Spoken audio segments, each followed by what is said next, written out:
couldn't help noticing that you failed to shake hands with one of my guests. I guess I forgot. Yeah. Well, no, wait a minute. Are you fellas not... What? No. Nothing. Well, let's get... Are you friends? Are you polite enemies? Let me put that another way. Are you impolite friends? Well, I'll tell you what we are, because it's interesting, really. I don't know any other case in my life like it. We were friends last time we saw each other, which was about 2 or 3 years ago. And since then, we've been doing nothing but write atrocious things about each other. And I am so mad at Gore by now that I came on the show prepared to break the exceptional and lovely and wondrous mood that Genet has given us. You did? Now, that's how mad I am at Gore Vidal. Me. I'll step to one side and let you boys go to it. You know what? I'll hold your hand. No, I was admiring your virtuosity. I'm a student of television, unlike Mr. Cavett, because I think it's a particularly obdurate art, Oh, yes. and I think you're splendid at it. I'm overcome with how good you are. Well, you're easily impressed. That too. No, you are marvelous at it. And for Mailer, that's a compliment. Listen, well, you two, let's get back to this now, because I don't like to book people on because they don't like each other, and I don't even book the people necessarily. Occasional opinion about who's going. But I did realize that you two have written a number of things about each other. Yes, yours have been long and mine have been short. But you said Yours seemed long.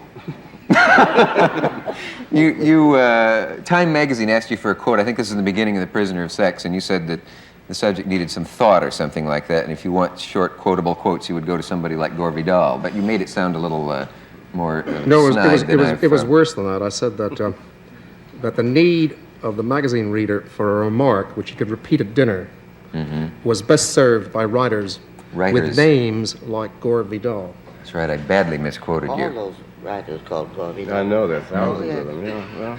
Writers with names like Gore Well, there Vidal. are 2 or 3, you see. Yeah. Who are some of the others? I don't know. Who wants to host the rest of the show for me? You see, it's enough dick to read one. But, whose turn is it? I don't know. Oh, come on, really be some sore? help. Do you remember when I got in that terrible trouble with you years ago because I made some nice remark about David Frost and confessed it to you and laid it out on the table? Oh, yeah, that's and right. I felt so awful, because, you and me, I do think of us as being simpatico, and people came up to me for years afterward in Chicago and Dubuque, and they said, how could you do that to Dick, And people came up to me and said, have you ever seen the Frost show? Do you know how dull it is? Stuff like that. And I will tell you what it is about the whole thing. It's just that Frost, when you get on with Frost, he looks at you, he's charged with energy, you're on, you get stronger and bigger. I get on with you, and I get weaker and smaller. I wonder what that is. Perhaps you're eating the wrong things. But, keep the conversation clean. Okay. Where were you on the way here, Norman? Now people may wonder what you... I stopped off in one of my favorite watering spots. Oh, yeah? Yes, you invited me to the show a half hour early. It's all your fault. Yeah? No, in fact, I'm cold. Perhaps you'd be happier overtaping with Frost right now. No, Norman, listen. We've got people wondering now, yes, but Dick, you have written about each other, and... Oh, the hell with that. That's petty stuff. Well, it isn't really, because... that's the most silly chapter in Gore Vidal's life and one of the smaller ones in mine. I'd really like to get into a discussion with Gore. He's been saying absolutely unspeakable things about me. He's been acting even worse than he usually does as a polemicist. He's really he's shameless in intellectual argument. He's absolutely without character, a moral foundation, or even intellectual substance. Okay. I mean, the perfect proof of what he does is that Leave It to Gore to write a play about Richard Nixon. I'm getting to the point where I'm going to end up liking Nixon.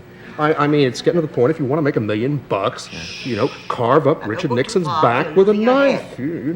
Poor president, he can't defend himself.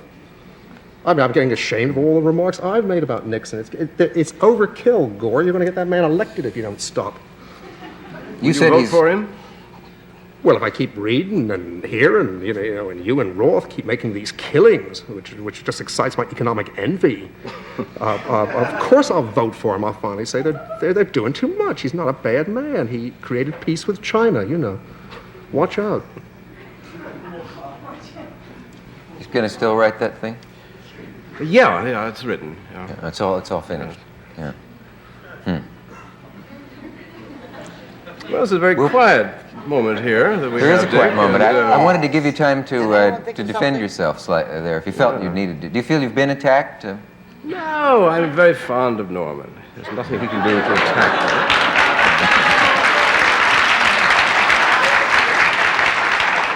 Gore, you can afford to be fond of me because you said the scurrilous things about me. What did I say about you that was so scurrilous? I attacked No, your no, piece. No, don't bring up everything. No, we'll just go.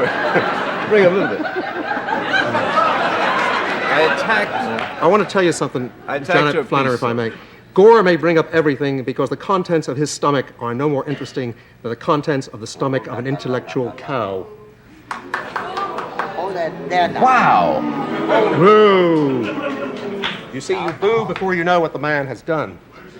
Well, let's get to some of that Well, I mean, contents after. There it is, a cow on the program now. Now we're going We too have Gore far. Vidal, have the no- cow, on the program. And Norman Mailer, the veal. The